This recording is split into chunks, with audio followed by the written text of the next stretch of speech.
ሰላም ጤና ይስጥልን የተከበራችሁና የተወደዳችሁ የቻናሌ ተከታታዮች እንደምን አላችሁልኝ? ሰላም ለእናንተ ይሁን በያላችሁበት ሰላም ጤና ፍቅር እንድትሆኑ እመኝላችኋለሁ። እጅግ የተከበራችሁና የተወደዳችሁ የቻናሌ ቤተሰቦች እስከ ዝግጅቴ ፍጻሜ ድረስ አብራችሁኝ በመቆየት መረጃዎችን እንድትከታተሉ በአክብሮት ጋብዛለሁ። ታዲያ ክቡራትና ክቡራን የተወደዳችሁ የቻናሌ ቤተሰቦች ይህን ቪዲዮ ላይክ አድርጋችሁ በመጀመር እንዲሁም ደግሞ አስተያየት በመስጠት ቪዲዮ እንድትጀምሩና ቫይራል እንዲወጣ ታደርጉ ዘንድ በአክብሮት ጋብዛለሁ።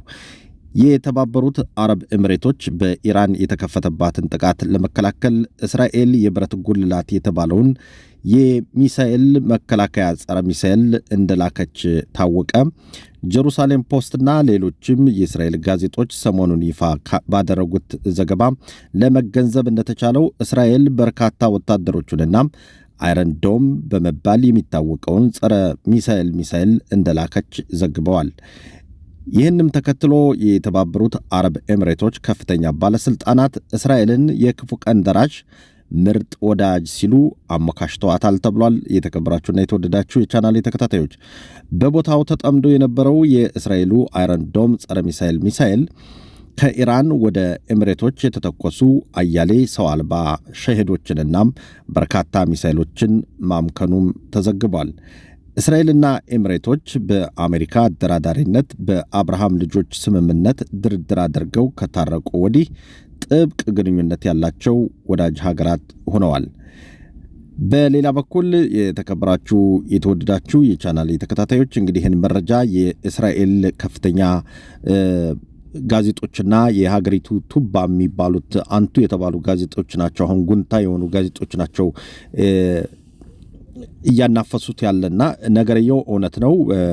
እንዲሁም ደግሞ የተባበሩት አረብ ኤሚሬትስ ወይም ደግሞ የተባበሩት አረብ ኤሚሬቶች እስራኤልን በተለያየ ጊዜ እንዳመሰገኑና ምርጥ የክፉ ቀን ወዳጅ እንደሆነች ጠቅሰው ማመስገናቸው ይሄ ይፋ ሆኗል።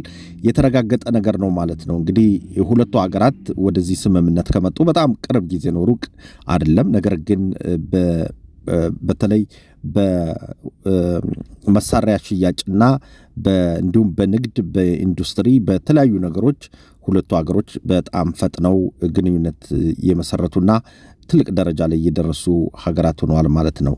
ይህ በእንዲህ እንዳለም የኢራኑ የውጭ ጉዳይ ሚኒስትር አባስ አርጋቺ ለይፋዊ የሥራ ጉብኝት ወደ ሩሲያ ማቅናታቸው ተሰማ።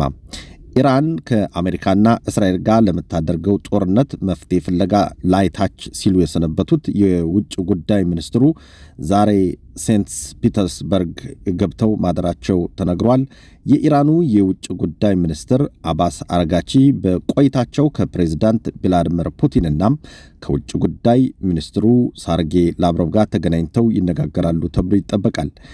ሩሲያና ኢራን ጦርነቱ ከመጀመሩ በፊት በወታደራዊና ኢኮኖሚያዊ ዘርፍ ለመተባበር ስምምነት የተፈራረሙ ሀገራት ቢሆኑም ኢራን ከአንዴም ሁለት ጊዜ ጥቃት ሲፈጸምባት ሩሲያ ከንፈሯን ከመምጠጥ ያለፈም ያደረገችው ነገር ባለመኖሩ አያሌዎችን አስገርሟል። ሰሞኑን ከአሜሪካ ጋር ይደራደራሉ ተብለው ሲጠበቁ የነበሩት የኢራኑ የውጭ ጉዳይ ሚኒስትር አባስ አርጋቺ የፓኪስታኗን ዋና ከተማ እስላማባድን ሁለት ጊዜ፣ ኦማንን አንድ ጊዜ ጎብኝተው ሲጨርሱ አሁን ደግሞ ወደ ሩሲያ አቅንተዋል። በተያያዘ ዜናም ኢራን ለአሜሪካ አንድ የድርድር ፕሮፖዛል ያዘ ሰነድ መላኳን ኢራን አስታውቃለች። ሰነዱ የሆርሙዝን ሰርጥ ለመክፈት አሜሪካ በኢራን ወደቦች ላይ የጣለችውን ከበባ እንድታነሳ የሚጠይቅ መሆኑንም ለመገንዘብ ተችሏል። የተከበራችሁና የተወደዳችሁ የቻናሌ ተከታታዮች ይህ በኢራን ተረቆ ለአሜሪካ የተላከው የሰላም ፕሮፖዛል የሆርሙዝ ሰርጥ መከፈትንና የአሜሪካን ከበባ በሚያበቃበት ዙሪያ ቅድሚያ የሚሰጥ ሲሆን የኒኩለር ድርድር እንዲዘገይ ይጠይቃል ተብሏል። እንግዲህ የተከበራችሁና የተወደዳችሁ የቻናሌ ተከታታዮች ማለት ነው። እንደሚታወቀው እንግዲህ ኢራን የሆርሙዝ ሰርጥን ብትዘጋም አሜሪካ ደግሞ የኢራንን መርከቦች በመላው ዓለም በባህር ላይ ያደነች እያዘች የጫኑትን ነገር እየወረሰች ነው የምትገኘው። እንዲሁም ደግሞ በአሁኑ ሰዓት ወደ ኢራን ወደቦች የሚገባም ሆነ ከኢራን ወደቦች ወደ ሌላ ቦታ የሚወጣ የለም። ኢራን በከፍተኛ ደረጃ የነዳጅ ምርቷን አሁን አከማችታ የምትገኝበት ሁኔታ ነው ያለ። እንግዲህ ጦርነት ከተጀመረ የአሜሪካው ፕሬዚዳንት ዶናልድ ትራምፕ ይህንን ነዳጅ መምታት ነው የሚፈልጉ፣ የነዳጅ ጉድጓዶችንም ማውደም ነው የሚፈልጉ። በተጨማሪም ደግሞ ካርግ የተባለውን ደሴትና ለኢራን የነዳጅ ሽያጭ ሁነኛ በጣም ወሳኝ የተባለ ገዥ መሬት ነው። እንግዲህ ደሴት ነው። ይህንን አሜሪካ መቆጣጠር ነው የምትፈልገውና ተቆጣጥራ በአካባቢው ያለውን ነዳጅም መውሰድ ትፈልጋለች። አንዳንዴ ደግሞ ሁሉንም ማውደም ትፈልጋለች። ባለፈው እንግዲህ ስናወራ ቆይተናልኝ።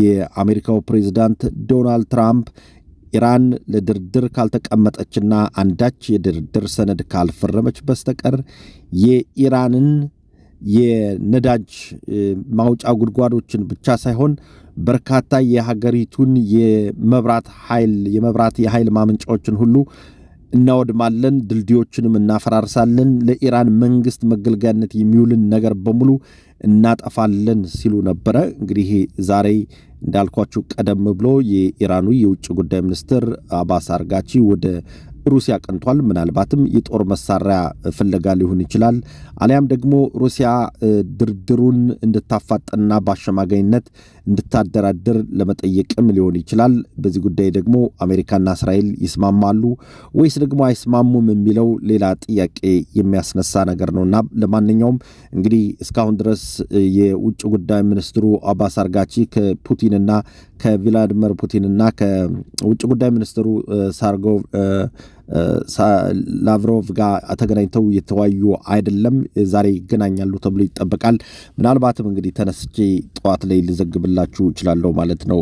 እንግዲህ በጣም ጉጉት አድሮብኛል። ምን ሊያደርጉ ነው ወደ ሩሲያ ያቀኑት ለማለትና አንዳንድ የሩሲያ መንግስት ደጋፊ ሚዲያዎች ደግሞ የኒኩለር ጦር መሳሪያ ተቀብለው ሊመጡ ነው ምናምን የሚል ዜና አይቻለሁና በጣም ፈገጋስ ብሎኛል እሱ ነገር። ይህ በእንዲህ እንዳለ እንግዲህ ሌላው የዛሬ ዜናዬ የናታንያሁ የእስራኤሉ ጠቅላይ ሚኒስትር ቤንያሚን ናታንያሁ ክስ ዛሬ እንዳይሰማ ተደርጓል። ጠቅላይ ሚኒስትር ቤንያሚን ናታንያሁ እንግዲህ ላለፉት በርካታ ዓመታት የሆነ ሲጋራ ተቀና ወይን ነው መሰለኝ ተቀብለዋል ተብለው ተከሰው ነበርና በዛ እንግዲህ በእኛ ሀገር የሚዘርፉ በቤትም ሀገር ሌቦቹ ማንም ይጠይቃቸው የለም። እስራኤል ግን የህግ ሀገር ስለሆነች ሲጋራ ተቀብለሃል ተብሎ አንድ ጠቅላይ ሚኒስትር ፍርድ ቤት መከራቸውን የሚመላለሱበት የጠቅላይ ሚኒስትር ቤንያሚን ናታንያሁ ጉዳይ በጣም ዓለምን የሚያስገርምና እስራኤል እንዴት የህግ ሀገር እንደሆነች የሚያሳይ ነው። ከዚህ በፊትም ሞሼ ካትሳቭ የተባለና እንዲሁም ደግሞ የቀድሞው የእስራኤሉ ጠቅላይ ሚኒስትር የነበሩት ኢሁድ ኦልመርት እስር ቤት ገብተው እንደነበረና በነገራችን ላይ እነዚህን ጠቅላይ ሚኒስትሮች የፈረዱባቸው አረብ ዳኞች ናቸው። እስራኤል ውስጥ አረቦቹ የፍልስጤም ዝርያ ያላቸው አረብ ዳኞች ናቸው እስር ቤት ያስገቧቸውና አሁንም በቃ እየተመላለሱ በከፍተኛው ፍርድ ቤት ሁልጊዜም ጠቅላይ ሚኒስትር ቤንያሚን ናታንያሁ ሲጋራው እንዴት አደረከው የታጨስከው ምናምን የሚል ጥያቄ ማይረባ ነገር ነውና ነገር ግን አሁን ምንድነው ለደህንነታቸውና ለጸጥታ ጥበቃ ሲባል ይሄ የዛሬው የፍርድ ቤት ውሎ እንዲሰረዝ ተደርጓል። ሰሞኑን በተከታታይ ሁኔታ ሲሰረዝ ነበር የተሰነበተውና የጠቅላይ ሚኒስትር ቤንያሚን ናታንያሁ ክስ እንግዲህ ዛሬ በዚህ መልክ ተቋጭቷል ማለት ነው። በሌላ በኩል ደግሞ የተከበራችሁና የተወደዳችሁ የቻናሌ ተከታታዮች እስራኤል ውስጥ በጣም የሚገርም ነገር ዛሬ የተከሰተው ምንድነው? የቀድሞው ሁለት ጠቅላይ ሚኒስትሮች የነበሩት ናፍታሊ ቤኔትና ግራ ክንፍ መሪ የሆኑት ያኢር ላፒድ አንድ ፓርቲ መስርተዋል። ዛሬ ለምን መሰረቱ የሚለውን ነገር ልነግራችሁ እችላለሁ። ጠቅላይ ሚኒስትር ቤንያሚን ናታንያሁ በእስራኤል ታሪክ ውስጥ ለረጅም ዓመታት የገዙና ምናልባትም ከንጉስ ዳዊት ቀጥሎ ለረጅም ዓመታት እስራኤልን በመግዛት የሚታወቁ መሪ ናቸው። ለወደዷቸው ሰዎች በጣም ቅርብ ቅን ልብ ያላቸው ናቸው ጠቅላይ ሚኒስትር ቤንያሚን ናታንያሁ። ነገር ግን ለተፎካካሪዎቻቸውና ለሚጠሏቸው ሰዎች በጣም አደገኛ ታፍ የሆኑ ሰው ናቸው እና የተለያየ ፓርቲ በተለያየ ጊዜ ጠቅላይ ሚኒስትር ናታንያሁን ለመጣል ቢሞክርም የሳቸው የጠቅላይ ሚኒስትሩ ፓርቲ ሊኩድ በጣም ጠንካራና በእስራኤል ውስጥ ታማኝነት ያለው ነው። እንግዲህ እንደሚታወቀው ጠቅላይ ሚኒስትር ቤንያሚን ናታንያሁ በውጭ በጣም አወዛጋቢ ሰው ናቸው። የጦር ወንጀል ምናምን እያሉ የተከሰሱባቸው እያሉ የጦር ወንጀለኛ ናቸው እያሉ ይጠሯቸዋል። በሀገር ውስጥና በሌላ ደግሞ በሚወዷቸው ሀገሮች ዘንድ ደግሞ በቃ አይረን ማን የብረት እንትን ያለው ሰው ጥንካሬ ያለው ሰው ተደርገው ነው የሚታዩት ማለት ነው። ጠቅላይ ሚኒስትር ቤንያሚን ኔታንያሁ በእስራኤል ደህንነትና ጸጥታ ላይ አይደራደሩም። ለምሳሌ ናፍታሊ ቤኔት ኢራንን እመታለሁ ብሎ ነበር። ሌሎችም እንደዚሁ ቃል ይገባሉ ምናምን ግን በኢራን ጉዳይ ላይ አንዳች ነገር ያመጡባት ነገር አልነበረም። ጠቅላይ ሚኒስትር ግን በጣም ወሳኝ ስለሆኑ ድፍረት ያስፈልጋል። የሆነ ሰው ሀገር ሄደህ 200 ጀት ስትልክ ተመቶ ሊሞት ይችላል ፓይለት። ያን ያህል በትሪሊየን የሚቆጠር ገንዘብ የጫንከው ነገር ችግር ሊገጥመው ይችላልና ይሄ ኃላፊነት መውሰድ የሚችል ሰው መኖር አለበት። መሪ እንደሳቸው አይነት መሪ ምናልባት እስራኤል በታሪኳ ውስጥ ላታገኝም ትችላለች። እኔ አይዳውት በጣም ጠንካራ ሰው ናቸውና እሳቸውን ከስልጣን ለማስወረድ በተለያየ መልክ ሲሞክሯቸው ሲታገሏቸው ቆይተዋል። በየጊዜው ሰላማዊ ሰልፍ አለ። ነገር ግን ወይ ፍንክችን ያለ ያዘፋኝ ጠቅላይ ሚኒስትር ቤንያሚን ኔታንያሁ እስካሁን ድረስ እንግዲህ ኃይላቸውን ጠብቀው ቆይተዋል። በዚህ ምርጫም ሊያሸንፉ ይችላሉ ተብሎ ይጠበቃል። ከዚህ በፊት የናፍታሊ ቤኔት ፓርቲ ከአረብ ፓርቲዎች ከፍልስጤም ፓርቲዎች ጋር ተጣምሮ ነበርና ናፍታሊ ቤኔት በነገራችን ላይ አክራሪ ቀኝ ራይት ዊንግ የነበረ ሰው ነውና አሁን እንዴት ወደ ግራ ክንፍ እንደገባ አላውቅም። ብቻ ሳምሃው እንግዲህ የሳቸው ፓርቲ በዚህ መልክ ለመጣል ሙከራ እየተደረገ ያለበት ሁኔታ አለ። እንግዲህ ምርጫ እየተቃረበ ነው በእስራኤል። ቀጣዩ የእስራኤል ደግሞ ምርጫ በጣም አጓጊ የሆነበት ሁኔታ ነው ያለ።